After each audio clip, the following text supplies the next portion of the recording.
Esta es la historia de un muro, el muro de Berlín.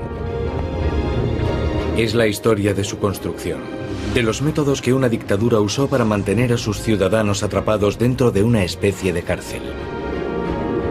Es una historia llena de fugas, ingenio, valor y osadía, de lo que la gente llega a hacer para conseguir la libertad. Y es la historia de un símbolo profundo, la puerta occidental de la Guerra Fría.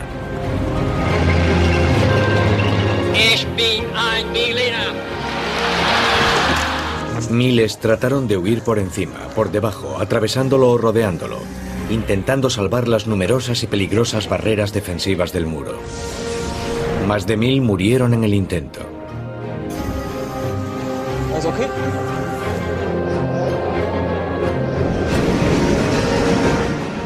Mr. Gorbachev, tear down this wall. Duró 28 años y cayó tan repentinamente como se erigió.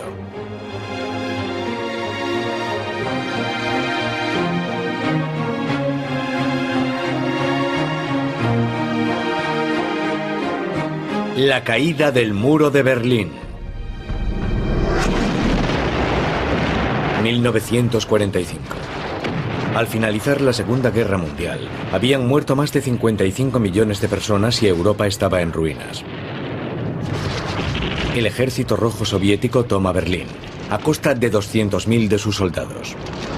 Stalin quiere quedarse con la capital alemana como botín de guerra, pero una vez despejados los escombros, ladrillo a ladrillo, los rusos tienen que compartir Berlín con los aliados occidentales. Eso acabaría teniendo consecuencias desastrosas. La capital alemana y el país acabarán controlados conjuntamente por los 4 aliados vencedores, en 4 sectores divididos. En el oeste, Francia, Gran Bretaña y los Estados Unidos. En el este, la Unión Soviética. Y en el centro de la zona soviética, Berlín vuelve a dividirse. Stalin decía que Berlín Oeste era una espina clavada en la ocupación rusa de Alemania Oriental. Khrushchev lo calificó en público de tumor maligno. Era frecuente que los líderes soviéticos usaran metáforas de este tipo para referirse a la zona occidental de Berlín. En 1948, Stalin bloquea las rutas terrestres hacia Berlín Oeste para forzar la marcha de los aliados occidentales. El puente aéreo americano y británico abastece Berlín Occidental durante 9 meses hasta que Stalin se rinde. Desde 1949 hay 2 estados alemanes.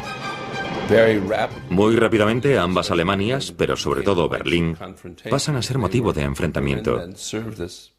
Durante 40 años Berlín fue motivo de disputas, no solo entre 2 sistemas ideológicos, sino entre 2 núcleos de poder que deseaban controlar Europa. Alemania Oriental, la RDA, con Berlín Oeste situado en medio. La única frontera aún abierta está en Berlín. Entre 1949 y 1960, hasta 3 millones de alemanes abandonan el este comunista y van al oeste vía Berlín Occidental.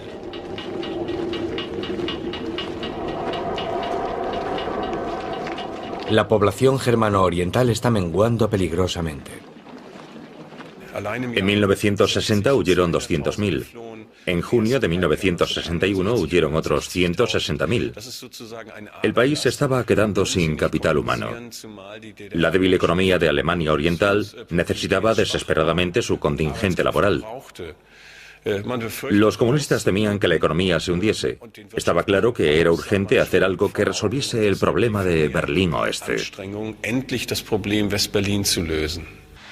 Aún es fácil cruzar de un sector a otro de Berlín con solo mostrar la documentación de identidad. El líder comunista de Alemania Oriental, Walter Ulbricht, necesita una solución permanente. Ulbricht era un hombre muy decidido. Vio el problema y se mostró partidario de levantar una barrera, una valla, un muro, llámele como quiera. Y lo consiguió. Así que entrando ya en el año 1961, en sus viajes a Moscú y también por teléfono, insiste en que esa es la solución, el único modo de resolver el problema. Ulbricht consigue de Moscú, centro del poder soviético, permiso para construir una barrera. Pero cuando le preguntan por su intención en una conferencia de prensa el 15 de junio, miente. Que si hay personas en Alemania Occidental que quieren que pongamos a los obreros de la República Democrática Alemana a construir un muro, nadie tiene intención de construir un muro. En Moscú, el premier soviético Nikita Khrushchev ve la oportunidad para neutralizar a los aliados en Berlín, o incluso para echarlos. Khrushchev dijo que tener Berlín era como poder apretarle los testículos a Occidente cuando le apeteciese, cuando quisiese hacerle daño a Occidente. Creando dificultades en Berlín, fastidiaba a Occidente. Y surge una oportunidad adicional. Khrushchev puede comprobar la determinación del joven presidente estadounidense John Fitzgerald Kennedy. Kennedy dijo, no toquen Berlín Oeste. Y lo que interpreta a Khrushchev, y por supuesto Ulbricht, su camarada germano oriental, es que mientras no violen los derechos que los aliados tienen entonces en Berlín Oeste, estos no harán nada. Y tenían toda la razón. A principios de agosto de 1961, Berlín Oeste está ocupado con la celebración de su Festival de Cine Internacional, totalmente ajeno al desastre que se avecina. El 13 de agosto, cuando nos llamaron en plena noche, quedó claro que pasaba algo. Harold Smith era estadounidense y capitán de tanque en Berlín Oeste. Lo enviaron a echar un vistazo y quizás a hacer algo más. ¿Estarán reparando las carreteras? ¿Para qué quieren todo ese material? Nos acercamos allí, por supuesto.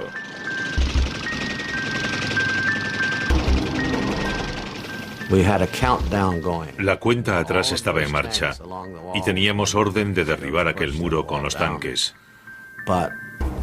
Pero un minuto antes de hacerlo sonó el teléfono. Era el presidente Kennedy. Le dijo al representante del Departamento de Estado, no toquen ese muro. Todo lo que los aliados pueden hacer es observar. Uno de los soldados del lado oriental es Wolfgang Engels. Nos desplegaron en Berlín el 13 de agosto por la mañana temprano.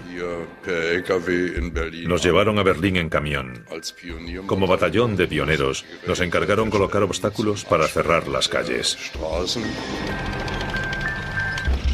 77 cruces este-oeste quedan cerrados dentro de la ciudad. El 13 de agosto empezaron a poner alambradas de espino, con mucho cuidado de mantenerlas siempre dentro de Berlín Este. Nunca hubo incursiones en Berlín Oeste. Ese día, Alemania Oriental cierra Berlín Oeste al mundo exterior. Quedaría aislado durante los siguientes 28 años. Casi ninguno de los soldados de nuestra parte creyó que la frontera pudiese cerrarse por completo. Pronto, un muro provisional de 156 kilómetros rodea Berlín Oeste y a sus más de 2 millones de ciudadanos.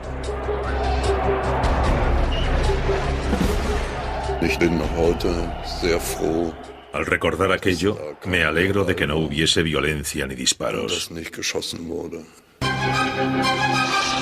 Los aliados occidentales permiten que ocurra.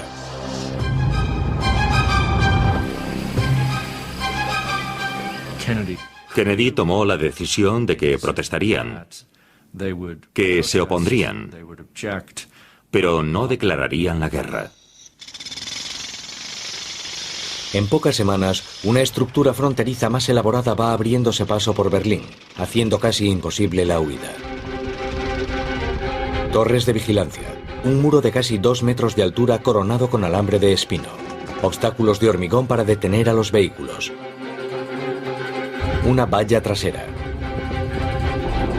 y entre ambos una franja fronteriza, un área despejada para disparar.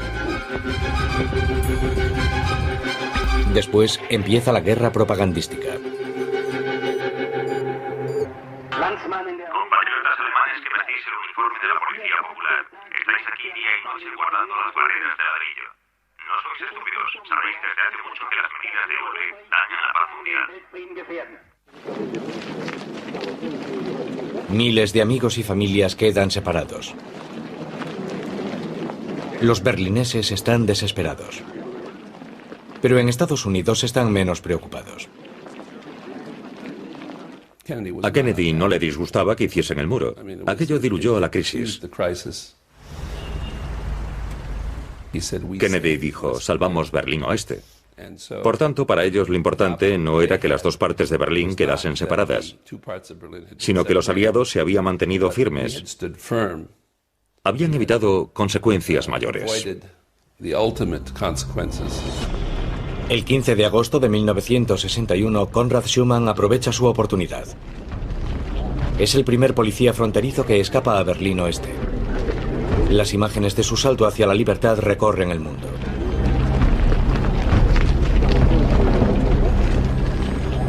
Es uno de los muchos que arriesgan la vida para escapar.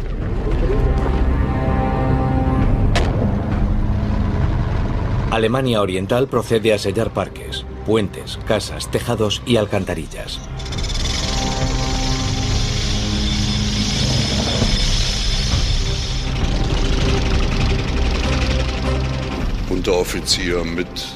Suboficiales y soldados bajaron a las alcantarillas para instalar barreras, y los primeros de los 200 que bajaron desaparecieron. Para los berlineses es un golpe terrible. Roswitha Brosius, aunque solo tenía 16 años, estaba comprometida con Klaus Koppen, de Berlín Oeste. Durante semanas, él le rogó que cruzase al lado oeste. Ahora ya era tarde. Él siempre supo lo que quería. Quiso estar conmigo desde el primer momento y buscaría el modo de conseguirlo. Me dijo, ven al lado oeste, y pude haberlo hecho sin problema en 1 o 2 ocasiones. Los refuerzos fronterizos cada vez son más imponentes. La gente solo puede verse a distancia. Pero no quise cruzar. Si por lo menos mis padres pudiesen ir también, toda la familia. Fue lo que dijimos, o vamos todos o ninguno.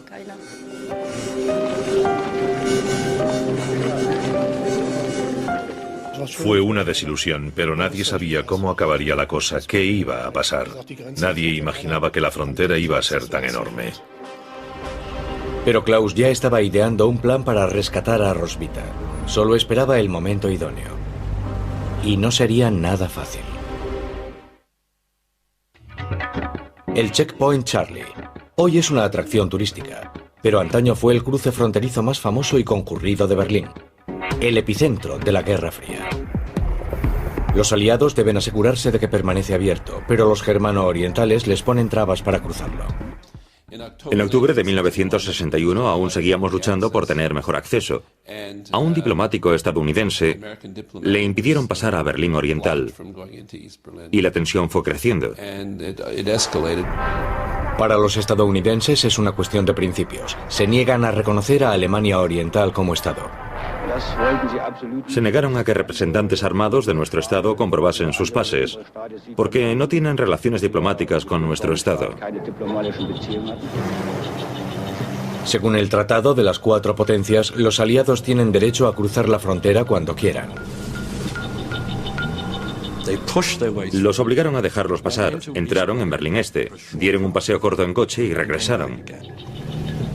Y ese fue el momento en que surgió una verdadera crisis este-oeste en la lucha por Berlín. Los soviéticos llevan vehículos blindados al Checkpoint Charlie. Los estadounidenses no tardan en responder.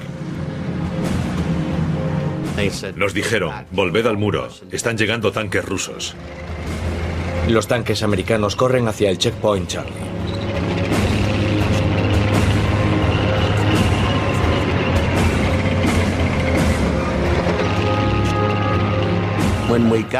Cuando llegamos allí, yo iba en el primer tanque, así que estaba más cerca de los tanques rusos, que estaban a 250 metros.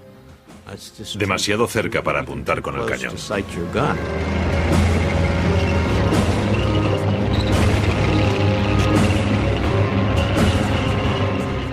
Fue la famosa reunión de los tanques en el Checkpoint o punto de control Charlie que tuvo lugar en octubre de 1961. De nuevo, el presidente Kennedy llamó a los comandantes de la zona y supongo que Khrushchev también llamaría a los suyos. Aquellos tanques estaban armados y listos para disparar. Y pudo haberse producido un enfrentamiento fácilmente. Harold Smith pasa 12 horas en primera línea de este desafío entre este y oeste. No teníamos orden de disparar. Ellos no avanzaron. No sé qué nos habrían ordenado si ellos hubiesen avanzado hacia el muro. Pero creo que ellos tenían orden de dispararnos si intentábamos traspasar aquel muro. Fue un momento muy tenso.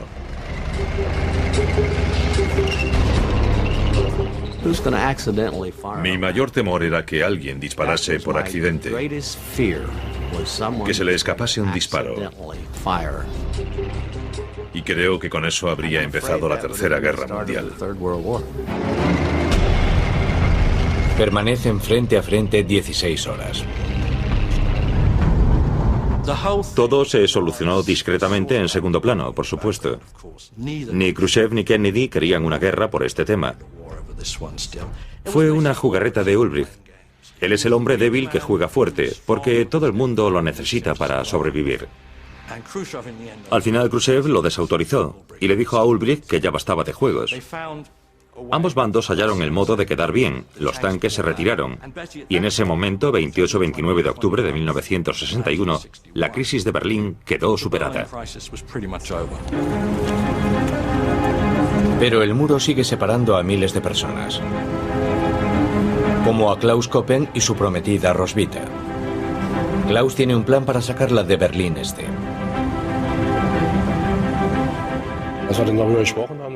Hablamos sobre ello y al fin ella accedió a cruzar sin sus padres.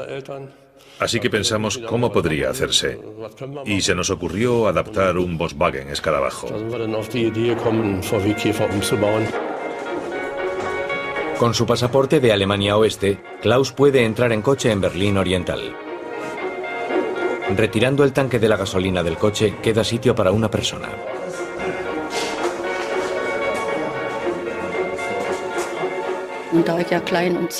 Como yo era menuda, Klaus pensó que podría hacerme un ovillo y meterme bajo el capó, donde iba el tanque de combustible. Un pequeño tanque de unos 3 litros irá encima de ella.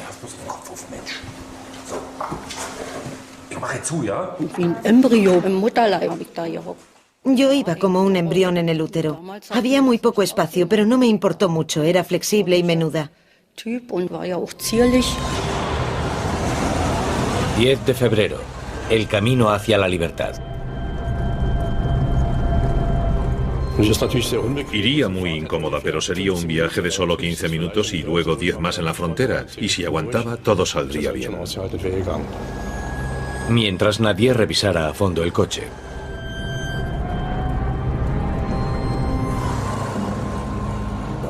En la frontera todavía no revisaban a fondo cada vehículo. Más adelante miraban por debajo con espejos.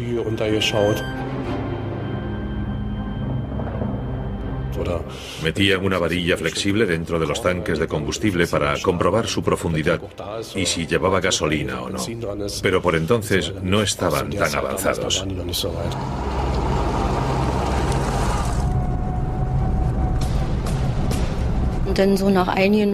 Tras unos cientos de metros, de repente noté que me ardía el cuello.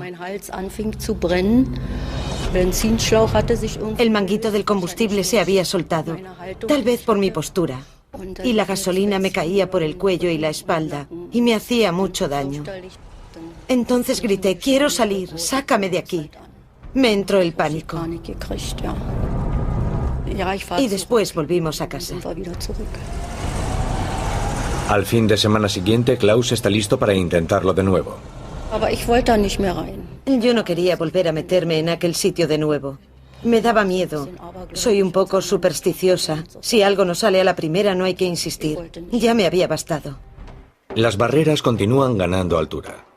Ahora la gente ni siquiera puede verse. La desesperación por escapar aumenta. Un equipo de noticias británico avisado de antemano acude para filmar una huida calculada con precisión a través de un cementerio tras el muro. 5 hombres sobre un camión colocan un artilugio de 2 escaleras de mano unidas. El fugado aparece inmediatamente, Stanislas Kofera, un matemático de 25 años. Ingrid Palic, de Múnich, es la prometida de Stanislas y la razón de su huida. Cualquiera que huyese de Alemania Oriental Lo arriesgaba todo. Abandonaba su hogar, a sus amigos, arriesgaba la vida. Quien esté tan desesperado vive en una sociedad que no merece la pena. Cientos acaban detenidos.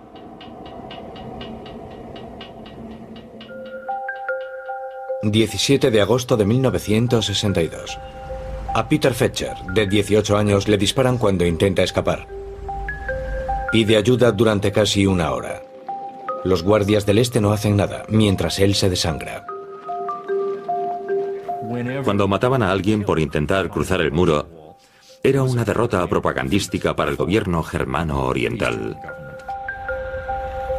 En los 12 primeros meses de la barrera, más de 20 fugados hallan la muerte en el muro.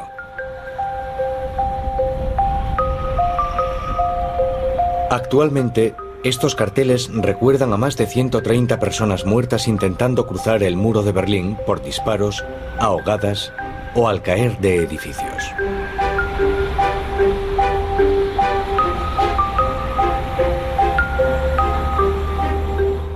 Los guardas fronterizos siempre tenían orden de disparar a los que huían.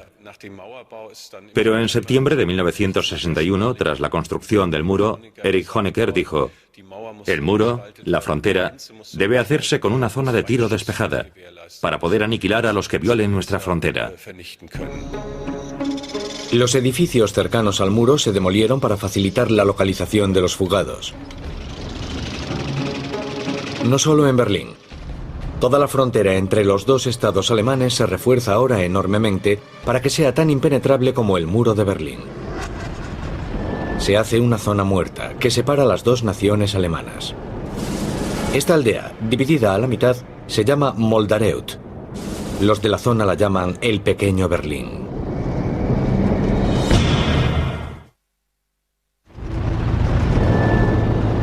Una intimidante zona muerta separa las dos Alemanias.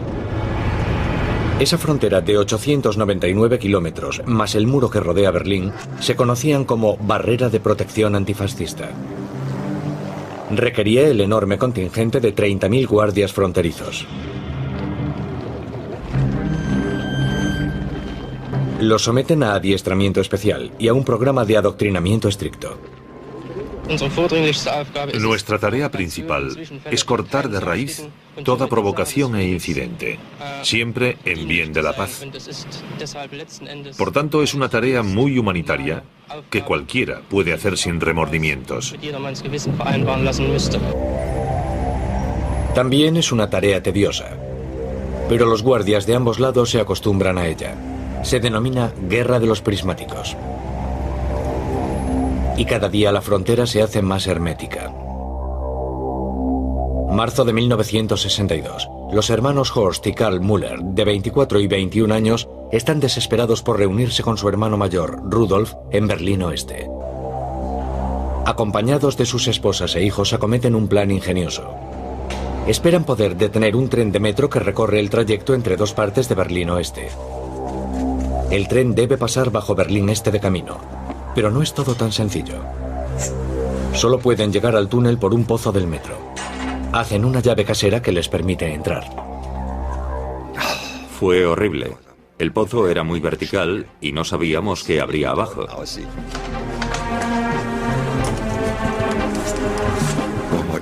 Horst fue el primero en bajar para ver qué pasaba. Tenía que inspeccionar el terreno y si me encontraba con algún policía debía librarme de él. El pozo está desierto.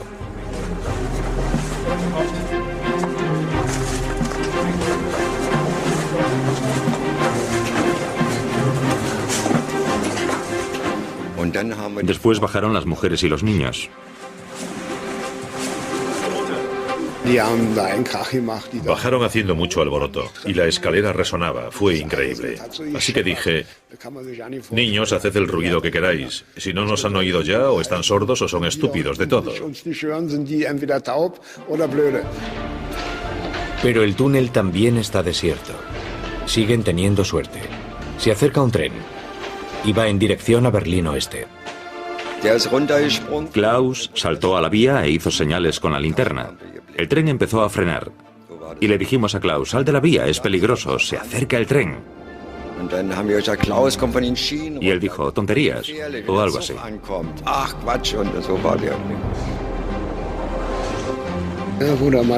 El tren fue aminorando y se detuvo. Imagínese, todo el miedo que tenía se evaporó. Ya podíamos subir al tren.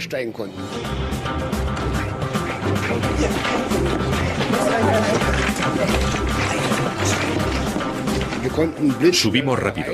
En el vagón iban muchas personas y sabían exactamente lo que estaba pasando. 11 personas, entre ellas niños, estaban huyendo.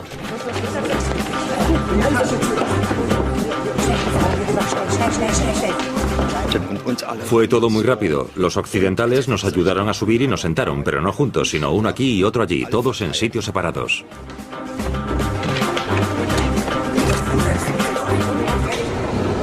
Pero aún están bajo Berlín Oriental.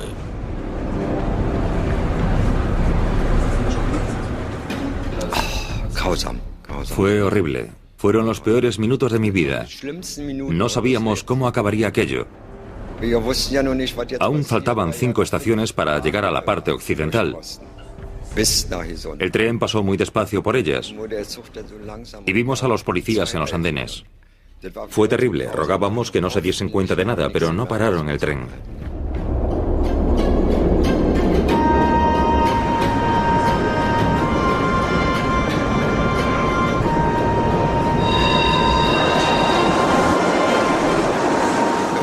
Logramos cruzar y llegar al otro lado, y entonces se desató la emoción. Fue de locos. ¡Lo conseguimos!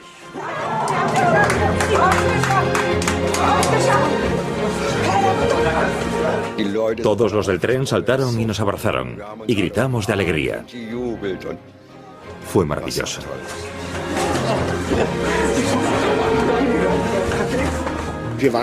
Estábamos muy contentos. No se puede imaginar lo contentos que estábamos. No se puede describir con palabras. Éramos libres y estábamos contentos de que los niños estuviesen bien y nuestras esposas también. Lo primero que hacen es visitar a su hermano Rudolf, que se había mudado a Berlín Oeste en 1960. Suena el timbre de mi apartamento y me encuentro a mis hermanos en la puerta. Primero nos miró atónito y luego sonrió de oreja a oreja. Me quedé perplejo y pensé, no puede ser verdad. ¿Ha venido también mi mujer? No hacía más que mirar. No pudimos llevarnos a su mujer. La estaban vigilando todo el tiempo. La casa estaba bajo vigilancia todos los días. Se ponían delante de ella y la vigilaban. Cuando se erigió el muro, Rudolf ya había escapado a Berlín Oeste. Su esposa Trauchen y sus 2 hijos iban a huir también. Pero cada mes que pasaba, la esperanza de la reunión menguaba. Desde entonces, Rudolf busca el modo de sacarlos de allí sin éxito. No es fácil sorprender a Rudy, pero se quedó boquiabierto. No podía articular palabra y rompió a llorar. Después, le prometimos solemnemente que empezaríamos a idear un plan para rescatar a su esposa e hijos.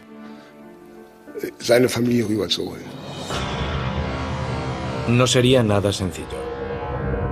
El gobierno germano oriental se afana por impedir las fugas en Berlín y en toda la frontera entre las 2 Alemanias, poniendo a más obstáculos.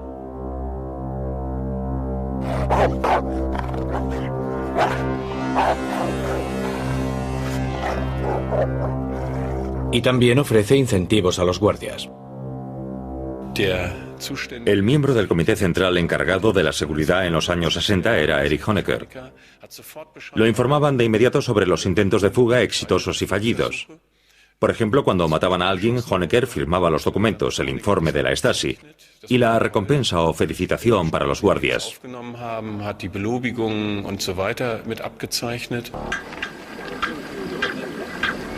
Pero no se trata de una frontera nacional normal. Los guardias del lado occidental también son alemanes. Y los policías fronterizos del este están adiestrados para dispararle a cualquiera de su propio lado. Era un verdadero problema para el gobierno de Alemania Oriental, así que el adoctrinamiento era riguroso y la disciplina férrea. Recordemos que aquellos jóvenes de las torres de vigilancia tendrían que disparar, si era necesario, contra cualquiera que intentase escapar, aunque fuese alguien que hablase su mismo idioma, que hubiese crecido en su misma ciudad, que fuese de su mismo ambiente. ¿Cómo pueden esperar de mí que dispare contra mi primo Gunther? En Berlín Oeste, el alcalde Willy Brandt solo puede ofrecer buenas palabras. Queremos que no se vuelva a disparar contra nadie. Y en pleno Berlín Oriental, hay un soldado germano-oriental que tampoco quiere disparar contra nadie.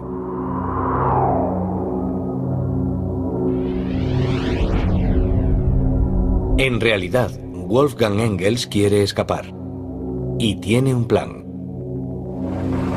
Atravesar el muro con un vehículo militar blindado. Entablé conversación con unos soldados y empezamos a charlar sobre coches. A ellos les interesaba mi coche y a mí su vehículo blindado. Me lo enseñaron encantados, por dentro también. Y durante la charla aprendí a encender el motor y cómo funcionaban las marchas. Todo lo necesario para ponerlo en marcha.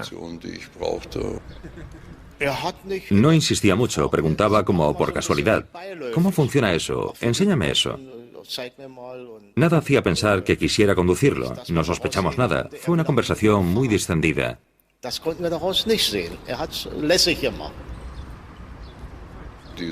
Los soldados y sus oficiales se fueron a cenar y yo me quedé por allí. Dije que tenía cosas que hacer. Y en cuanto se marcharon, me subí al vehículo, encendí el motor y me puse en marcha. 17 de abril, 5 de la tarde.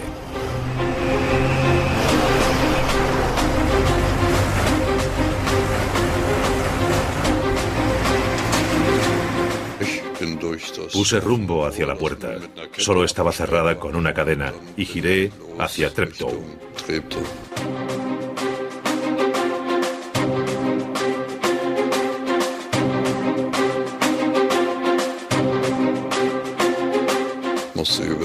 Tuve que ir por la Stalinale y llegué al único semáforo que por entonces estaba controlado por un policía desde una garita.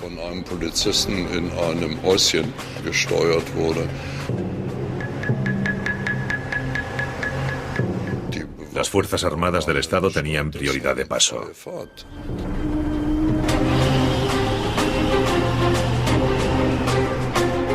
«20 kilómetros para la libertad». Ahora lo están siguiendo. La suerte está echada.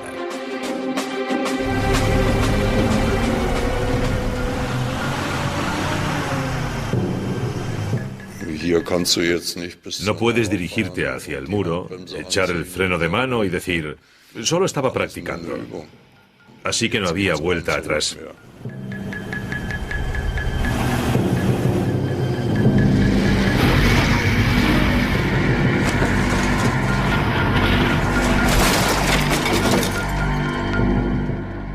El vehículo aún estaba en Berlín Oriental, en esa parte del muro.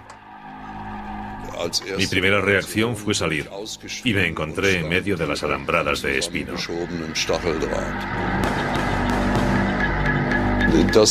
Podría decirse que se siente uno bastante agitado en una situación así.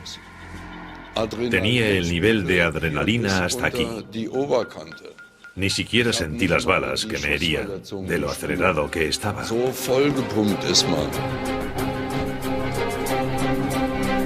Está malherido. Unos alemanes occidentales acuden en su ayuda.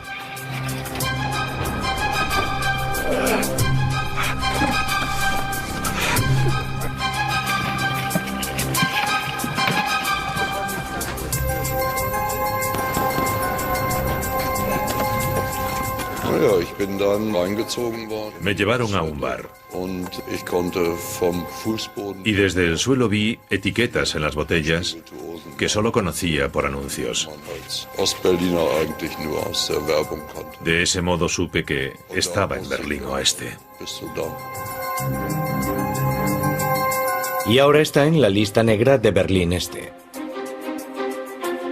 por robo, deserción y deterioro de una propiedad estatal.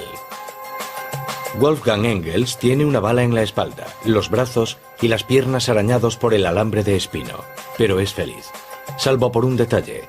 Su madre, una comunista comprometida que vive en el este, lo califica de traidor.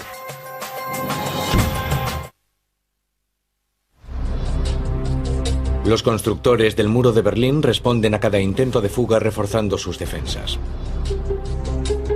En los años siguientes, sustituirán las piezas de hormigón delgado por placas de hormigón y acero en forma de L. Cada una pasa de los 3 metros de alto y pesa 3 toneladas. Cualquier vehículo que embista contra el muro chocará contra la base de la placa, y su propio peso mantendrá el muro en pie. El muro se ha convertido en un protagonista de la Guerra Fría.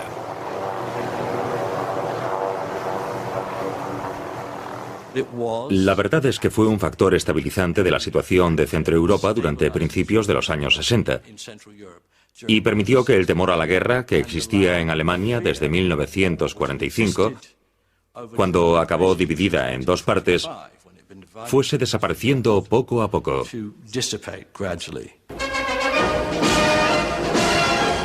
En junio de 1963, John Fitzgerald Kennedy al fin visita Berlín Oeste.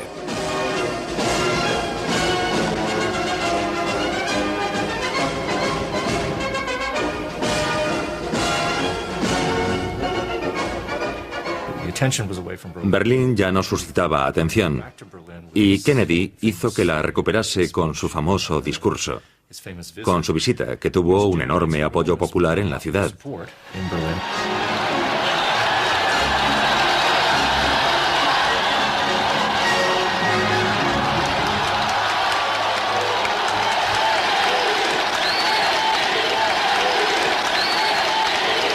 As a free man, I take pride in the words, Ich bin ein Berliner.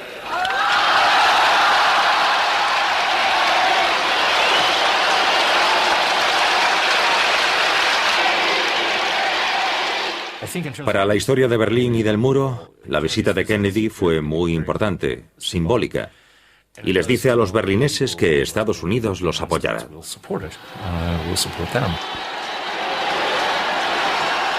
Después, Kennedy dirá que al ver el muro personalmente había comprendido su brutalidad.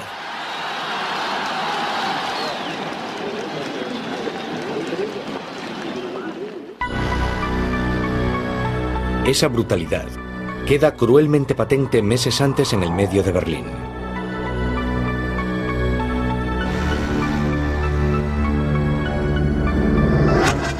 En mayo de 1962, Rudolf Müller y sus 2 hermanos menores al fin idean un plan para reunir a Rudolf con su familia. La construcción del muro lo había separado de sus 2 hijos, Bernd y Christian, ahora de 8 y 5 años de edad, y de su esposa Trauchen.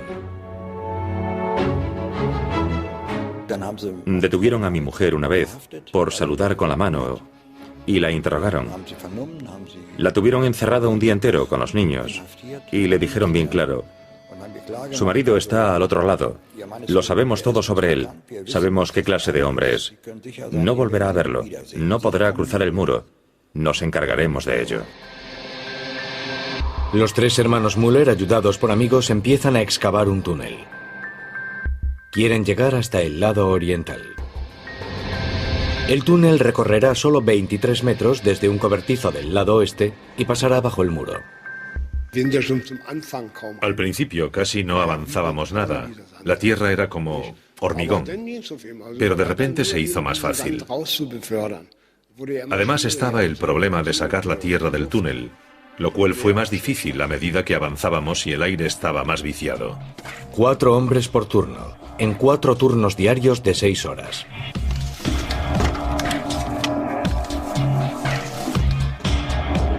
Empiezan a excavar desde un solar en construcción y trabajan a solo 2,5 metros bajo los guardias fronterizos, así que deben trabajar en silencio.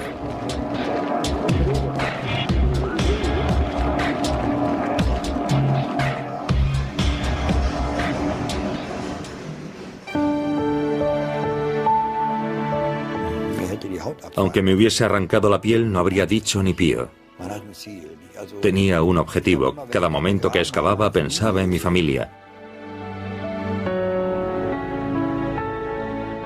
Sigue adelante, lo conseguiremos. Tenemos que hacerlo. De repente, llegan a una zona donde la tierra es muy blanda. Miré hacia arriba porque oí un chirrido extraño y luego se me cayó la tierra encima. Solo me veían las piernas y los zapatos, y así supieron dónde debían retirar la tierra. Fue horrible.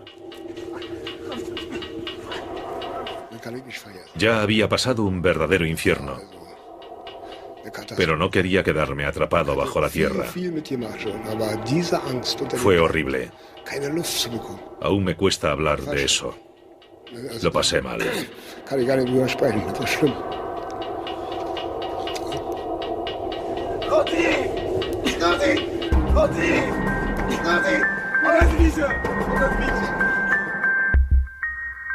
El 18 de junio, después de excavar 3 semanas, los hermanos alcanzan su objetivo.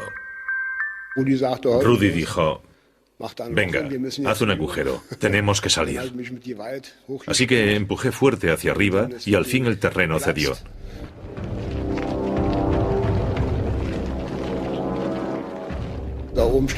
Había un armario sobre el agujero. Cuando di el empujón se levantó y cayó con gran estrépito, pero lo habíamos conseguido. A Rudolf le ofrecen un arma.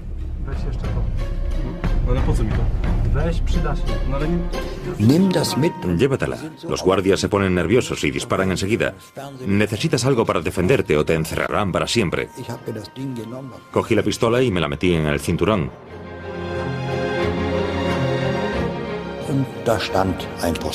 Había un guardia por allí. Me acerqué a él y le hice un gesto de saludo.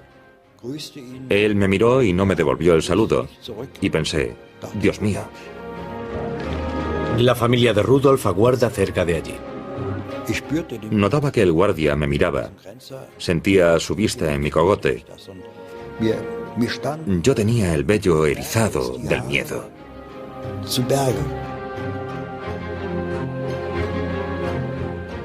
El guardia ya debía de sospechar algo, estaba alerta.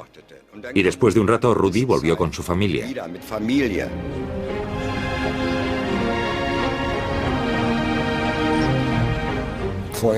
Le había dicho a mi mujer, Trauchen, doblas la esquina, sigues por el muro y no te detengas, pase lo que pase. Y justo en ese momento el guardia volvió a pasar.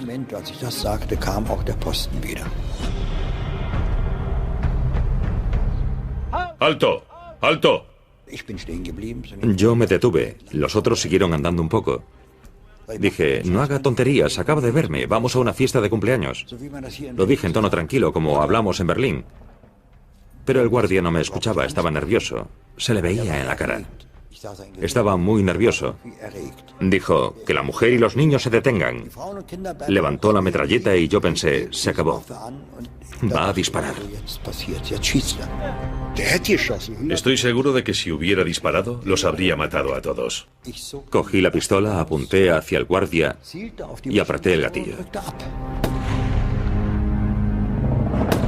Ocurrió todo al mismo tiempo. Rudy le disparó al guardia en defensa propia y un policía de la torre de vigilancia también empezó a disparar. Y de repente el guardia se desplomó. Me entró el pánico y grité, ¡corred, corred, corred!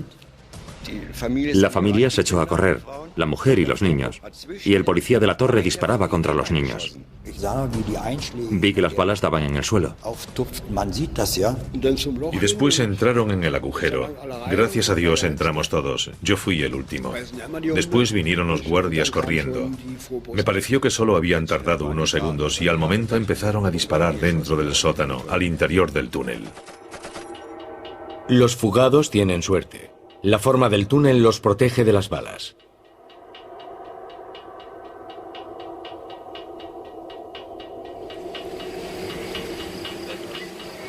Pero el guardia está muerto.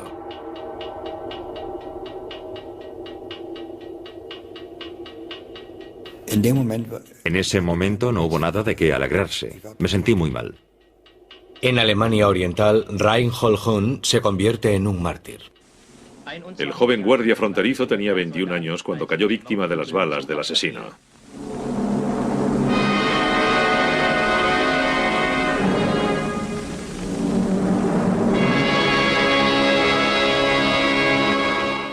Tengo un permanente sentimiento de culpa. Un hombre murió como consecuencia de nuestra huida. Esa persona murió por el disparo que yo hice. Es terrible. Ningún tribunal podría exonerarme de esa culpa, aunque me declarase culpable o inocente 3 veces. Llevo esa culpa encima y no me liberaré de ella mientras viva. El muro hizo de Rudolf Müller un criminal y una víctima.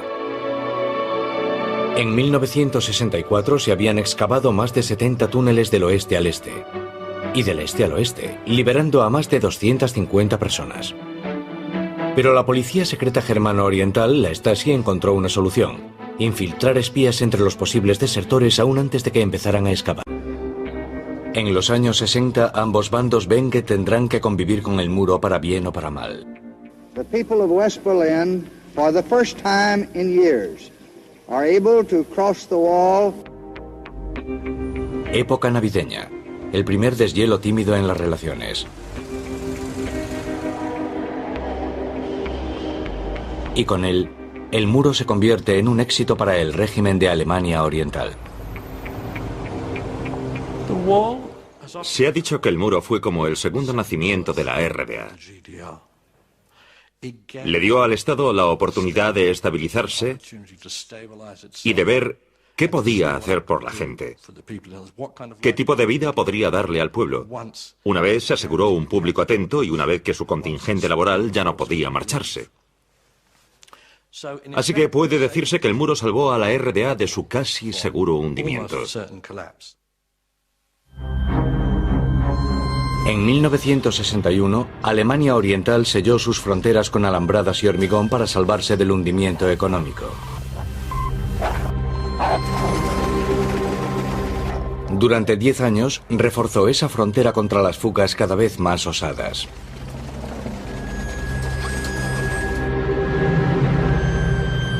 En mayo de 1971, un nuevo dirigente llega al poder en Alemania Oriental: Erich Honecker.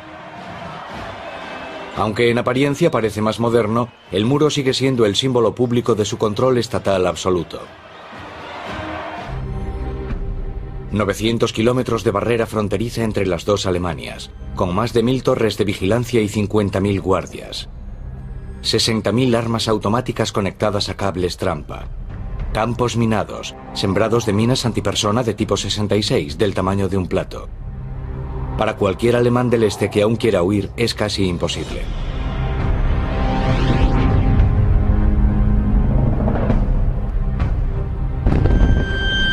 Y la Guerra Fría se está caldeando. En la década de 1970, la Unión Soviética instala misiles nucleares en Alemania Oriental. Los estadounidenses planean hacer lo mismo en Alemania Occidental. Muy pocos políticos de Alemania Occidental pensaron que Alemania llegaría a reunificarse en un futuro cercano. En Alemania Oriental, Honecker se beneficia de la rivalidad entre las superpotencias, y las cosas han ido mejorando en la RDA. Se ha convertido en escaparate del mundo socialista, la prueba aparente de que el comunismo funciona. Frigoríficos, lavadoras, televisores. A mediados de los 60 empezó a verse el inicio de una modesta prosperidad. Estabilizada la población, cuyos sectores instruidos ya no se marchan a Alemania Occidental, se alcanzó una situación en la que la gente percibía que no se vivía tan mal. El régimen puede sentirse seguro también. Sus miembros y su Estado están muy bien protegidos. Todo hombre joven debe servir en el ejército del pueblo. Se enfrentan al enemigo del oeste y a sus propios compatriotas que quieren cruzar la frontera. Ingo Bethke es guardia de frontera. En esencia, todo el que intente cruzar la frontera está quebrantando la ley. Es un criminal y hay que impedírselo por todos los medios. Por supuesto, nadie decía claramente que debíamos disparar a matar, pero si lo hacíamos, no te lo reprochaban. Ingo Bethke también es un criminal porque quiere escapar de Alemania Oriental. 26 de mayo de 1975. Se escapa de noche con un amigo. Ingo ha servido aquí. Conoce esta parte de la frontera perfectamente. Claro que los guardias habrían disparado, pero disparar y acertar son dos cosas distintas. El Kalashnikov no es preciso, pero tiene 30 balas y pueden dispararse en 2 segundos. Vezke conoce el terreno. Después del área fronteriza está la valla disuasoria, con su franja de la muerte. Y luego el río Elba, con las patrullas fluviales. Es una barrera formidable. Fue como una aventura. Yo quería ver el país de los Beatles. Tenía que haber algo al otro lado del muro, pero no nos permitían ir. Solo queríamos ir a donde nos apeteciese. Ingo sabe que los guardias podrían volver en cualquier momento.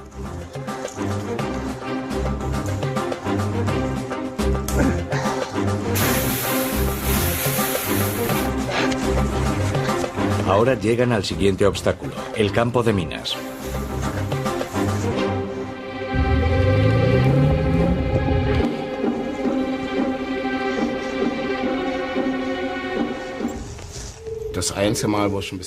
El único momento en el que tuve miedo fue en el campo de minas. Decían que si pisabas una mina, te arrancaba parte del pie, o tal vez hasta el tobillo, pero no la pierna entera. Llevábamos una pequeña pala. Si al tantear con ella el suelo estallaba una mina, no nos pasaría nada, pero luego tendríamos que correr. Fue el único momento en el que estuve nervioso. Aparte de eso, la noche era oscura y nadie nos vio. Siguiente tarea: hinchar las colchonetas en la orilla del río Elba.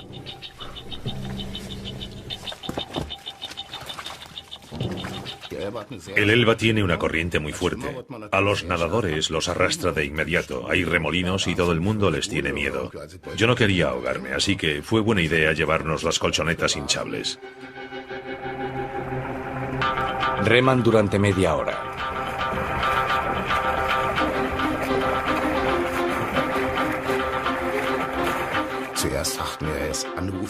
Al principio pensamos que nunca conseguiríamos llegar a la otra orilla. Estaba oscuro, remamos como locos y de pronto llegamos. Vimos un vehículo de aduanas delante de nosotros, saludamos y nos dijeron: ¿de dónde vienen? ¿No hace algo de frío para bañarse? Y nosotros dijimos: sí, hace frío, pero acabamos de huir de la RDA. Nos llevaron a su caseta de guardia y nos dieron bebida caliente y comida. Tuvimos suerte, porque todo salió bien. La mayoría de los fugados acaban detenidos y encarcelados, y algunos muertos. Ingo Vezke fue de los pocos que lo lograron cruzando el Elba. La familia Vezke. Ingo ha dejado 2 hermanos atrás, y también intentará rescatarlos. Para cualquier unidad de guardia, una fuga exitosa es una humillación. Cada caso se investiga y el dispositivo se refuerza constantemente. En este momento, estos son los obstáculos para impedir escalar el muro. La torre de vigilancia, el muro trasero, la rejilla de clavos, la valla de alambre de espino electrificada,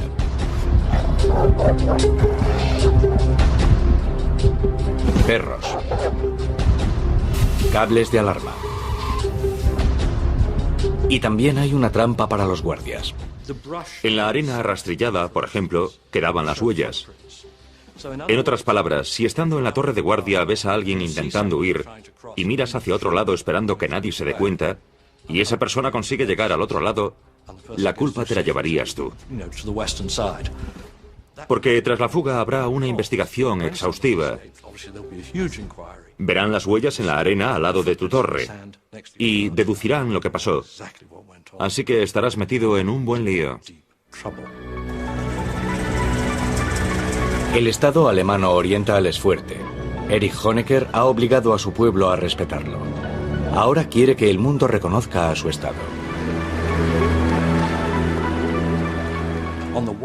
Por una parte buscaban respetabilidad, querían que los viesen como un Estado que funcionaba, que estaba al mismo nivel que los demás.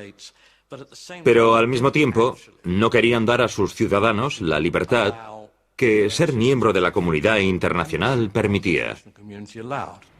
Distensión es el término imperante.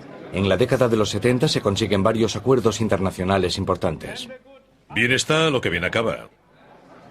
Al fin, el régimen consigue reconocimiento mundial a cambio de conceder un poco más de libertad a sus ciudadanos. Técnicamente ahora tenían libertad para desplazarse, para elegir dónde trabajar y de expresión. Los gobiernos comunistas con frecuencia firmaban esos manifiestos y acuerdos internacionales, pero no permitían que se pusiesen en práctica en su territorio. En lugar de ello, dieron aún más altura al muro.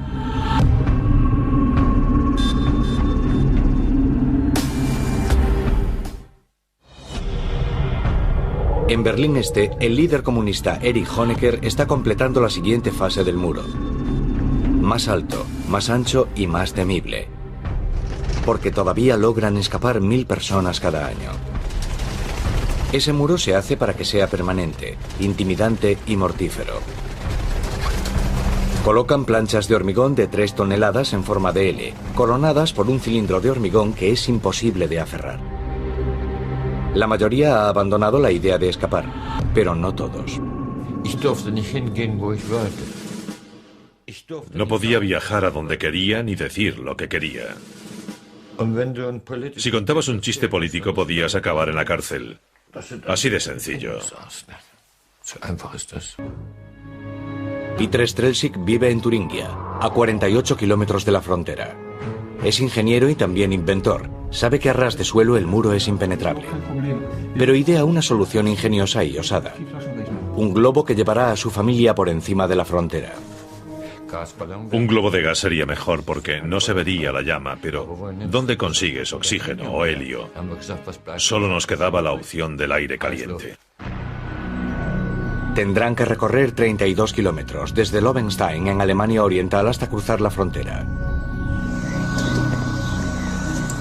3 de julio. Estábamos listos para despegar. El quemador había calentado el aire y entonces empecé a sentirme algo agobiado.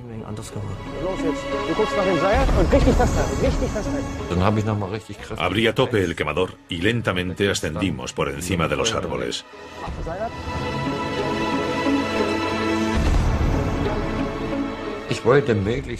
Quería elevarme lo máximo posible, porque temía que nos disparasen los guardias. Luego, a unos 1200 metros, el globo entró en una nube. La cúpula empezó a absorber agua y empezamos a descender rápido. Acaban aterrizando en un bosque. ¿Pero dónde? No sabíamos si estábamos en Alemania Occidental o en la Oriental. Entonces ven algunos indicios decepcionantes. Nunca lo olvidaré. Había una caja sobre el tocón de un árbol con muchos cables. Me pregunté si sería una alarma o tal vez una metralleta automática. Es una prueba segura de que aún están en el lado oriental de la frontera. Entonces rompimos a llorar. Estábamos tan cerca, solo faltaban 200 metros, pero aún estábamos allí. Nada había cambiado. Abandonan el globo, que luego descubre un policía germano oriental fuera de servicio.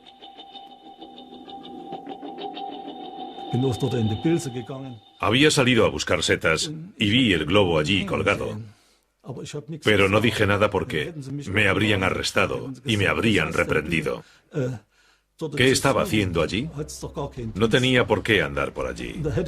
No me habrían felicitado, me habrían dado una patada en el trasero.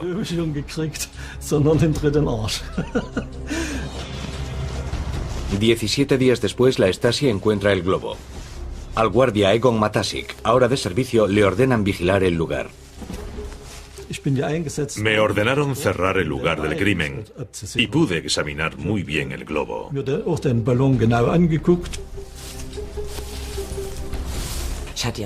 Me olvidé el álbum de fotos allí, pero volví a buscarlo y con las prisas me olvidé mis medicinas.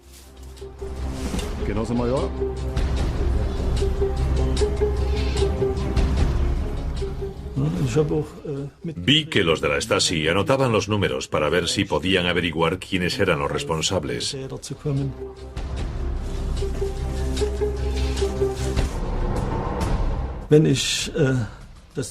Si los hubiese avisado antes, habrían empezado a buscarlos enseguida y ya habían pasado 2 semanas. La Stasi pide información en un periódico. La sede de la policía secreta en Berlín. Aquí llega cantidad de información, pero nada se filtra al exterior. Los intentos de fuga son mala cosa. Aquí trabajan miles de personas para impedirlos. Hay que cortar las fugas de raíz. No queremos que se mate a más gente cruzando el muro y para empezar no queremos que se acerquen al muro. De ahí la enorme expansión de la Stasi, que pasa a ser la policía secreta quizás más numerosa del mundo. Y en muchos sentidos, por desgracia, la de mayor éxito de la historia. Elaboran informes secretos sobre cada intento de fuga, cada declaración antigubernamental, cada pequeño detalle. Mientras tanto, la Stasi sigue el rastro de las pistas. La tela del globo, las medicinas, una llave inglesa. Es solo cuestión de tiempo que los lleven hasta los Strelzig. Cuando un coche pasaba por delante de casa, rezaba para que no fuese la policía. Pasábamos mucho miedo.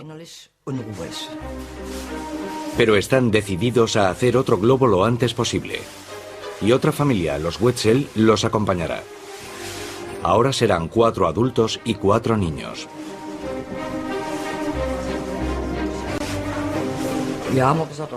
Había que hacerlo mayor. Ahora seríamos 4 más. Había que comprar la tela y había que empezar todo de nuevo. No podíamos comprarla toda de una vez, porque así nos localizarían enseguida. Así que compramos la tela en pequeñas cantidades y en distintas tiendas. Necesitamos 1.240 metros cuadrados de tela, lo que bastaría para hacer una pequeña carpa de circo.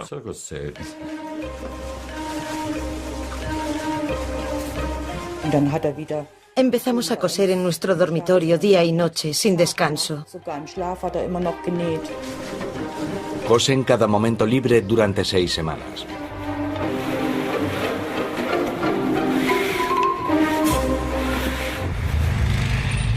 ...16 de septiembre de 1979. Dijimos, hoy el viento es perfecto. No habrá noche mejor que esta para hacerlo. Un claro oculto del bosque será el lugar de despegue. Vamos, bajad. Venga, rápido, bajad todos. ¡Vamos! Había un silencio sepulcral, ni un ruido, nada. Lo único que se oía era el quemador cuando soltaba gas. Pero aparte de eso, no había ningún ruido. El silencio era absoluto.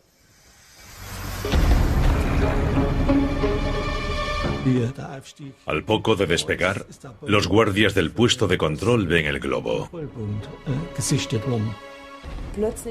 De repente vi que hacia donde nos dirigíamos había luces de reflectores.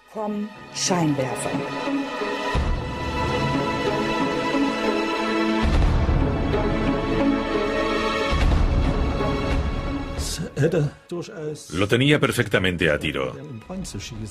Uno de los guardias del puesto de control quiso pedir permiso para disparar, así que llamó a Berlín. Le dieron el permiso. Pero para entonces, el globo ya se había ido.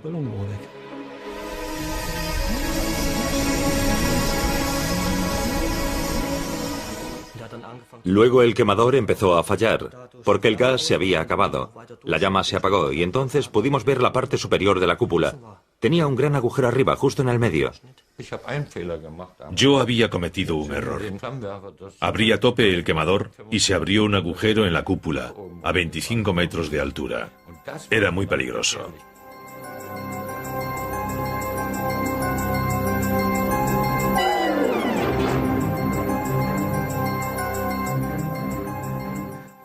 Desde ese momento empezamos a descender. Ya no podíamos calentar el aire. Por suerte el globo era algo mayor de lo necesario, así que actuó como un paracaídas, y eso ralentizó la caída.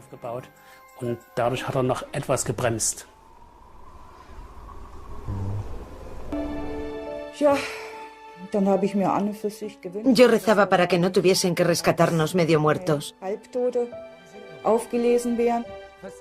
Me puse en paz conmigo misma. Ya se imagina la calma que se puede tener en un momento así.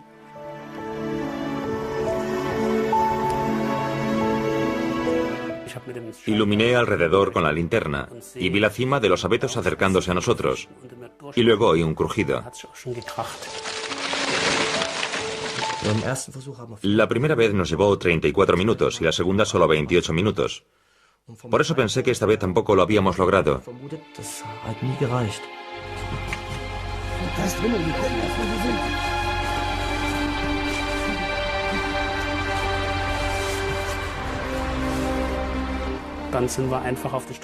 Salimos a la carretera y paramos un coche. De él salieron 2 policías. Lo primero que preguntamos fue, ¿estamos en el oeste? Dijeron, ¿dónde van a estar si no? Porque también estaban muy sorprendidos. Entonces supimos que lo habíamos logrado, así que todos saltamos como locos, abrazándonos y besándonos. Estábamos locos de alegría. Todo lo que la Stasi puede hacer es incluir los detalles en el informe y reconstruir los hechos. Primero se reconstruyen los hechos desde una perspectiva general.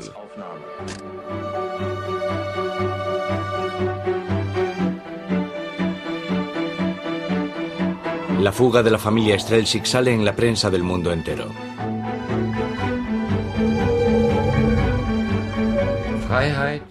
La libertad es lo más valioso que el ser humano puede tener. Pero los únicos que lo saben son los que viven sin ella. Si te crías siendo libre, no sabes lo que es no serlo. Lo das por sentado. Berlín Oeste. Libertad y grandes almacenes llenos de productos. El sueño de Occidente a principios de los años 80. En comparación, el este es gris. La RDA nunca pudo estabilizarse para que la gente estuviese contenta, para que no sufriese escasez y tuviese un poco de libertad, porque Occidente siempre estaba acechando como una comparación desagradable. La tentación está al otro lado del muro. Entretanto, Alemania Oriental celebra su 30º aniversario. El este ofrece desfiles, ceremonias y familiaridad.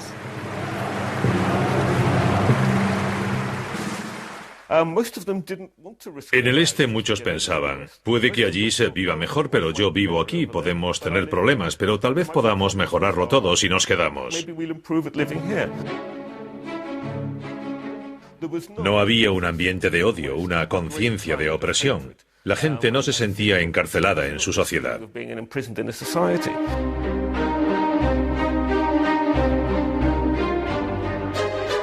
Pero había una cosa que sí odiaban.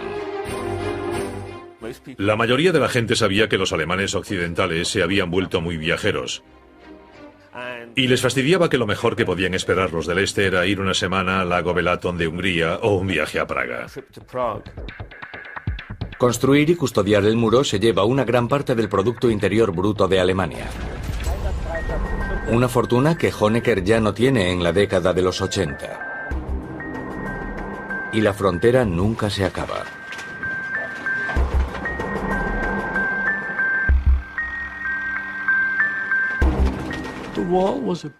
El muro era una carga enorme para un país que a menudo sufría financieramente. Pudo costar hasta 1.000 millones anuales mantenerlo durante los 28 años siguientes. 1.000 millones de marcos alemanes, 511 millones de euros anuales. Y aún así no puede impedir que se fugue la gente.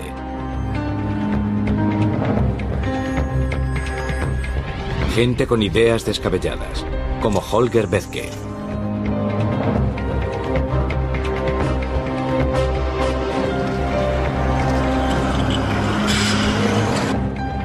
La familia Bethke. El hermano mayor, Ingo, cruzó el río a nado en pos de la libertad. 8 años después, su hermano menor, Holger, quiere reunirse con él en el oeste.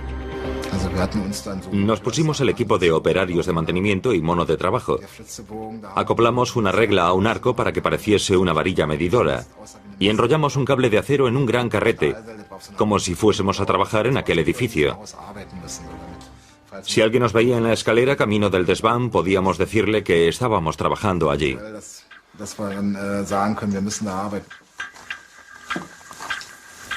Es el día 31 de marzo.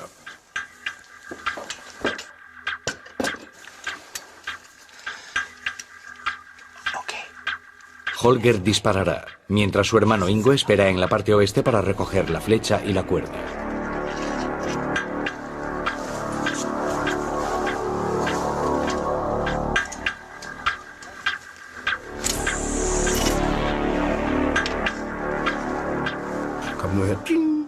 Oí un ping y pensé, maldita sea, ha caído en un árbol. Pero tiraron de la cuerda y vi algo que se movía.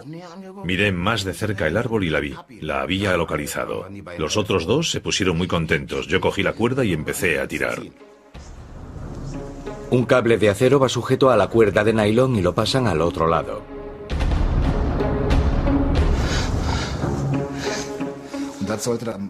El plan era atarlo al coche y tensarlo, porque así resbalaríamos mejor por él. Luego incorporan la polea casera.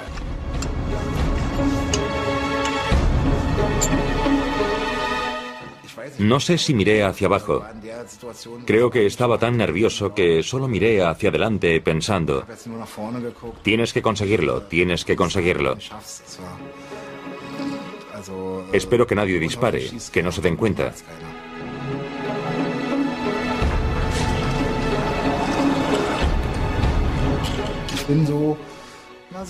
A 3 o 4 metros del edificio de Berlín Oeste me detuve. La polea no seguía adelante y solo quedaba un pequeño trecho. Suspendido en tierra de nadie, sin red de seguridad.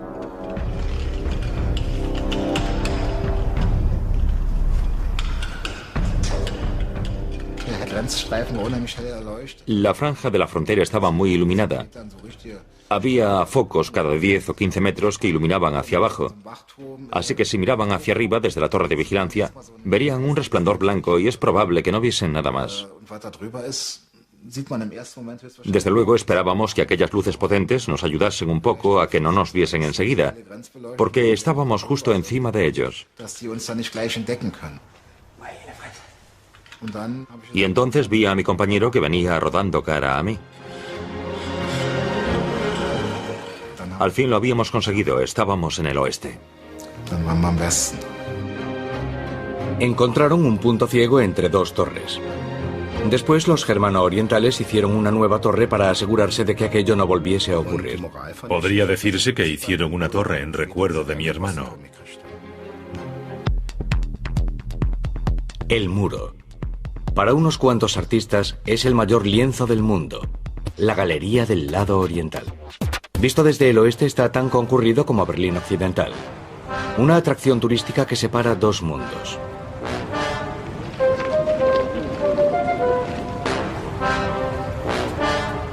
El oeste y el este.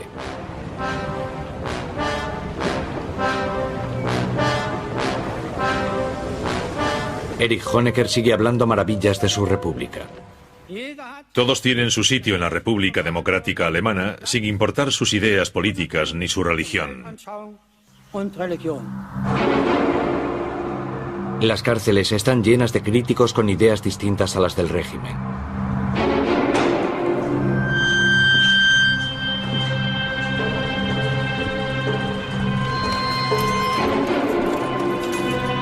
¿Qué puede hacer un Estado cuando le sobran disidentes y está en bancarrota?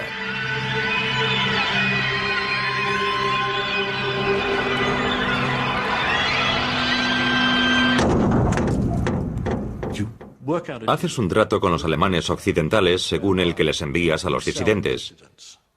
Es decir, primero encarcelas a esas personas y después haces un trato y dices, os damos a estas personas a cambio de marcos occidentales. De preciados marcos occidentales. Alemania Occidental compra la libertad de esas personas, pagando hasta 34.000 euros por cada una. La venta de 35.000 disidentes ayuda a Alemania Oriental a esquivar la bancarrota, y Occidente le concede grandes préstamos. Pero con una condición. Las trampas con armas de la frontera deben desaparecer. Honecker no se opone. Él no piensa en el pasado. Solo le importa el futuro. Y la verdad es que en los años 80 estaban planeando un muro con tecnología avanzada, es decir, con medios informáticos, que por entonces ya permitirían crear un muro que necesitase muy poca intervención humana para controlarlo. Y nadie podría acercarse a él sin que lo detectasen los sensores y las cámaras. Así era el muro 2000 de Erich Honecker. Unos detectores de vibraciones, infrarrojos y láser activarían unas alarmas cuando detectasen a un fugado. Las cámaras automáticas y los focos se concentran en él, y unos aerosoles químicos lo paralizan. La peligrosa realidad quedaría camuflada para parecer inofensiva y bucólica. 1985. En el Kremlin hay un nuevo dirigente comunista, Mikhail Gorbachev, y empieza a hablar de paz. El presidente estadounidense Ronald Reagan está decidido a reanudar las negociaciones. Llega a Berlín en julio de 1987. Esta imagen, reproducida millones de veces, de Reagan ante la puerta de Brandenburgo, tuvo una repercusión tremenda. Así que con aquel discurso conseguimos de sobra nuestro objetivo. Mr. Gorbachev, tear down this wall. Reagan fue el primer presidente desde hacía mucho tiempo que no veía la Guerra Fría como algo eterno. Al menos tenía la esperanza de que fuese algo temporal, de que terminaría, de que la Unión Soviética desaparecería. Creía que la Guerra Fría terminaría y que Estados Unidos la ganaría. Tras este deshielo entre el este y el oeste, Honecker visita a su homólogo en Alemania Oriental, Helmut Kohl. El máximo reconocimiento para el hermano pequeño. Respetamos las fronteras existentes, pero queremos superar esa división por la vía del entendimiento pacífico y de la libertad. ¿Solo palabras, tal vez? Erich Honecker trató de prolongar su control férreo tanto tiempo porque sabía que no podía permitirse relajarse lo más mínimo, porque en cuanto lo hiciese, Alemania Oriental desaparecería, se desintegraría. La familia Bethke prepara otra fuga. El último de los tres hermanos aún está en el este, Egbert. En 1989, los reyes de la fuga, Ingo y Holger, planean volar de nuevo sobre el muro para rescatar a Egbert usando 2 aviones en solo 30 minutos. Primero compramos un microligero y aprendimos a volar en él, nosotros solos. Sufrimos un montón de percances, destrozamos 3 hélices, mandamos varios motores al desguace y también rompimos un ala. Aprendimos por experiencia.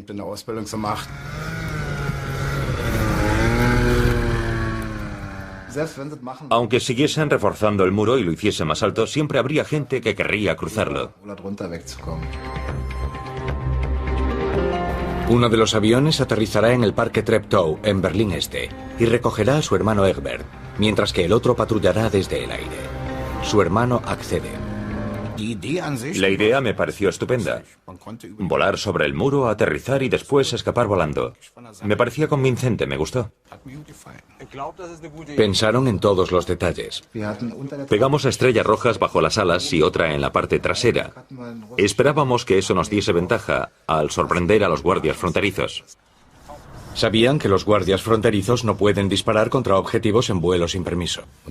Así que pensamos, un guardia nos ve a las 4 de la mañana, llama al jefe de su compañía y lo saca de la cama, y este llama al jefe del batallón, que a su vez llama a los rusos. Y la cosa se va dilatando. Hasta que alguien devuelve la llamada y para entonces ya nos habremos ido. 26 de mayo de 1989, en un campo deportivo de Berlín Oeste. Llevamos el camión hasta el campo y a medianoche empezamos a descargar los aviones. Los habíamos montado y desmontado tantas veces que ya lo hacíamos sin problema.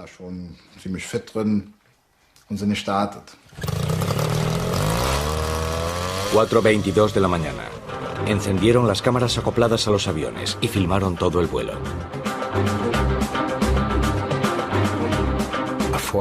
Estábamos nerviosos, pero en cuanto despegamos, los nervios desaparecieron, aunque estábamos muy tensos. Yo tuve que levantar el visor porque no veía nada, estaba muy oscuro. Encienden la radio e intentan contactar con Egbert. Después de despegar empezamos a preguntar por radio. ¿Estás ahí? Pequeñín, ¿estás ahí? Debía tener cuidado. Estaba dentro de un arbusto, cerca del camino. No podía ver nada por culpa de las hojas. Todo estaba cubierto. Y si alguien pasaba por casualidad paseando al perro y oía una voz en el arbusto, podía llamar a la policía, así que tenía que hablar muy bajito. Ingo, ¿me oyes? De repente oí su voz. Sí, estoy aquí. Gracias a Dios, pensamos. Recibido, vamos de camino. Recibido también. Entonces supieron que yo estaba allí y yo que ellos venían de camino, pero no supe nada de ellos hasta después de despegar. Claro que vamos para ahí. Ya tengo el muro delante. Cambio. Vale, os espero. El punto de encuentro es el Parque Treptow de Berlín Este. Pero entonces ven algo grande en el lugar de aterrizaje. Nos sorprendió ver que había un circo ambulante en el parque. Debían de haberlo montado el fin de semana. Quedaba un espacio muy justo para aterrizar por culpa de aquel circo ambulante ruso.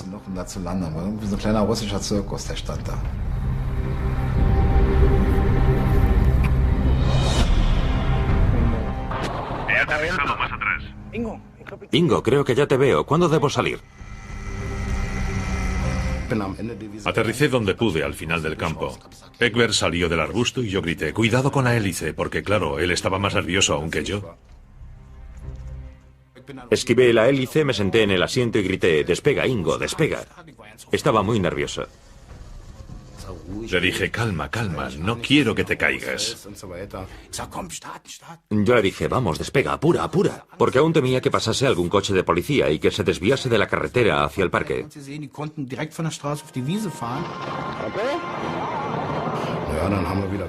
Entonces cogí potencia y despegamos de nuevo. Los árboles se acercaban más y más, porque ahora éramos dos, y por entonces yo pesaba 80 kilos.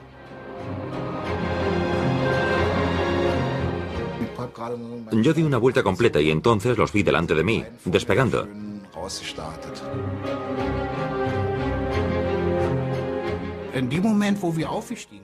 Cuando despegamos, pensé en mis amigos, en mis padres, y sentí tristeza. Me alegré mucho cuando nos íbamos elevando, rumbo a la libertad. Pero también fue triste, porque por entonces tenías que pensar que no volverías a ver a los que habías dejado. 3 hermanos reunidos sobrevolando Berlín. Pensamos, ahora que lo hemos conseguido, nada puede salir mal. Egg iba a bordo. No tenía miedo de que nos estrellásemos ni de que nos disparasen. Vimos a los guardias fronterizos que miraban hacia arriba. Nos miraban mientras informaban de la fuga, pero ¿qué podían hacer? Éramos rusos.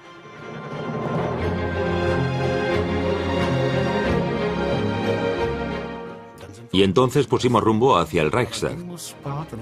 Ingo y Holger tenían que buscar un sitio para aterrizar.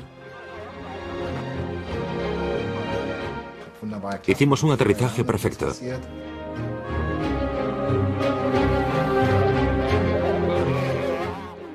llegado. Lo conseguimos.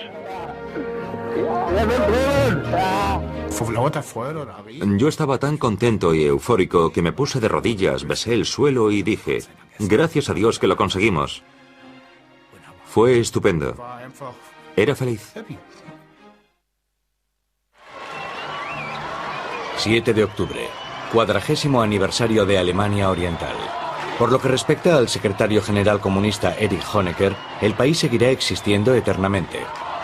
Pero el premier soviético Mikhail Gorbachev piensa algo distinto. Planea reformas.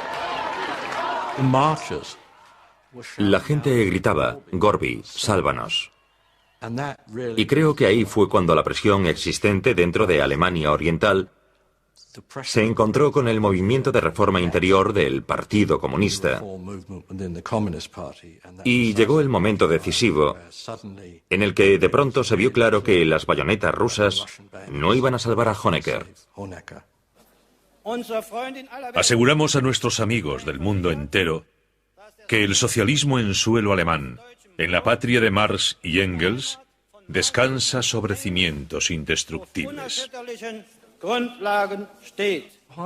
Honecker se resistía tercamente a cambiar, no le interesaban nada las reformas y creía que el régimen era sólido. Cada vez se alejaba más de la realidad.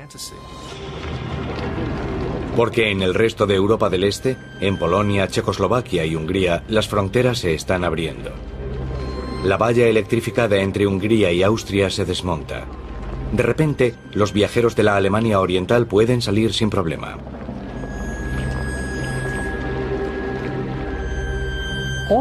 En los árboles había clavos y colgaban las llaves de ellos, las llaves del coche, de casa. Lo dejaron todo atrás. Yo vivo en una casa con muchas cosas, no puedo imaginarme yéndome y dejándolo todo. Estaban desesperados. El corresponsal de CBS News, Alan Pici, está en la Embajada de Alemania Occidental en Praga, donde cientos y luego miles de alemanes orientales se han refugiado. Al fin les dicen que Alemania Occidental ha accedido a acogerlos.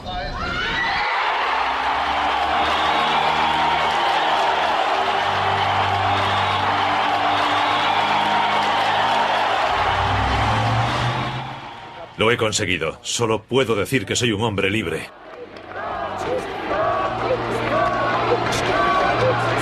El premier soviético Mikhail Gorbachev se niega a intervenir para proteger a Alemania Oriental, pero da un consejo.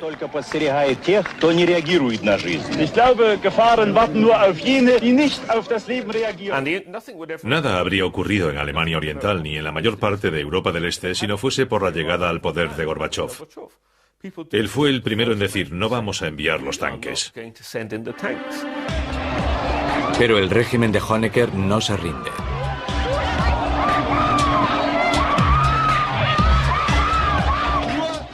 Nos manifestamos pacíficamente, no queremos hacer nada malo. Fue la mayor manifestación que habían hecho en su historia y al verlos pensé, están aquí, no podrán detener esto, no podrán impedir que la gente hable, ni que se reúna, y la gente no tiene miedo de reunirse. Se ha terminado. Las autoridades han perdido el control por completo. El genio ha salido de la botella, la pasta de dientes se ha salido del tubo, o como quiera expresarlo. El portavoz del Politburó germano-oriental, Günter Schabowski, anuncia el 9 de noviembre de 1989 que por primera vez los ciudadanos germano-orientales pueden viajar libremente al extranjero. Un periodista le pregunta que cuándo, y él contesta de inmediato.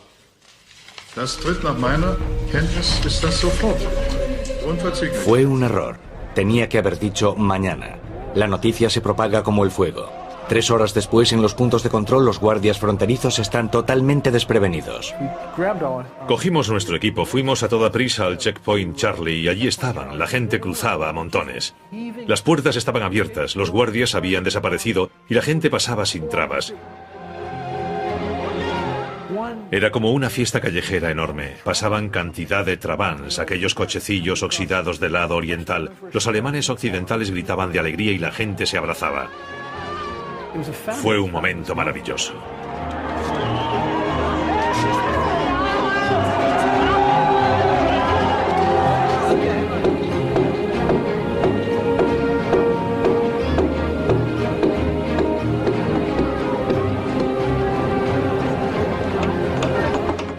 Si alguien me hubiera dicho que viviría para ver caer ese maldito muro, le habría dicho que estaba loco.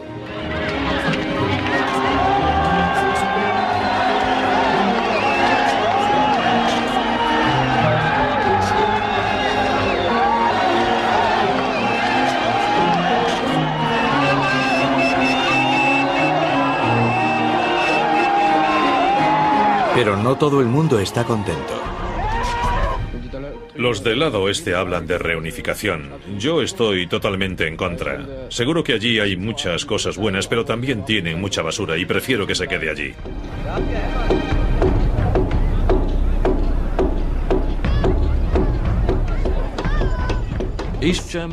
Alemania Oriental desapareció como si hubiese sido un sueño desagradable.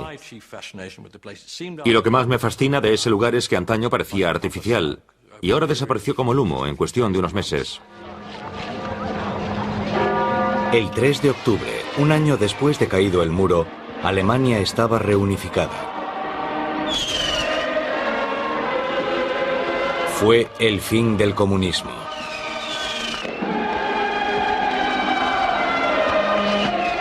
Durante los 28 años que existió el muro, Al menos 40.000 personas escaparon cruzando la frontera hacia el oeste. A otras 75.000 las persiguieron por intentarlo.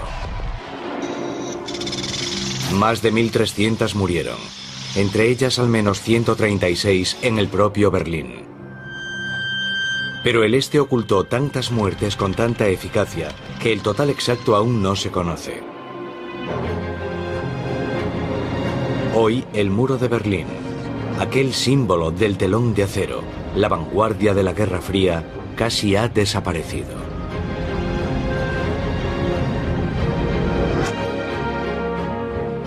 Hay restos de él en museos de todo el mundo.